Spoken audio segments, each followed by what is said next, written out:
পেহেলগাঁওয়ে জঙ্গি হামলায় নিহত ৩ বঙ্গ সন্তানের পরিবারকে ১০ লাখ টাকা ক্ষতিপূরণ দেওয়ার কথা ঘোষণা করেছেন মুখ্যমন্ত্রী মমতা বন্দ্যোপাধ্যায়। পাশাপাশি মে মাসের প্রথম সপ্তাহে হিংসা বিধ্বস্ত মুর্শিদাবাদে গিয়ে ক্ষতিগ্রস্তদের ক্ষতিপূরণ দেওয়ার কথাও জানিয়েছেন। চাকরিহারাদের বৈঠকের মধ্যেই ফোনে এই আশ্বাস দিয়েছেন মুখ্যমন্ত্রী। ১০ লাখ টাকা ক্ষতিপূরণ পাবেন জঙ্গিদের গুলিতে নিহত সেনার প্যারা কমান্ডার তেহট্টের ঝন্টু আলী শেখের পরিবারও। এমনকি ঝন্টু স্ত্রীকে চাকরি দেওয়ার কথাও জানিয়েছেন মমতা বন্দ্যোপাধ্যায়। মুখ্যমন্ত্রী জানিয়েছেন, জঙ্গি হামলায় নিহত বৈষ্ণবঘাটার বাসিন্দা বিতান অধিকারীর বাবা মায়ের সঙ্গে কথা হয়েছে।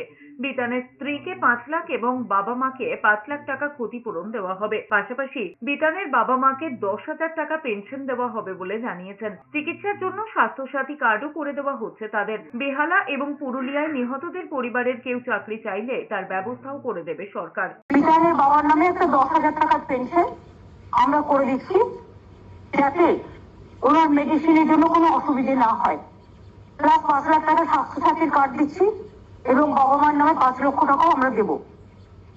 পরিবার প্রতি ১০ লক্ষ টাকা করে আমরা দেবো রাজ্য সরকার থেকে। এই যে ৫টি পরিবার আছে, ৫টি পরিবারকে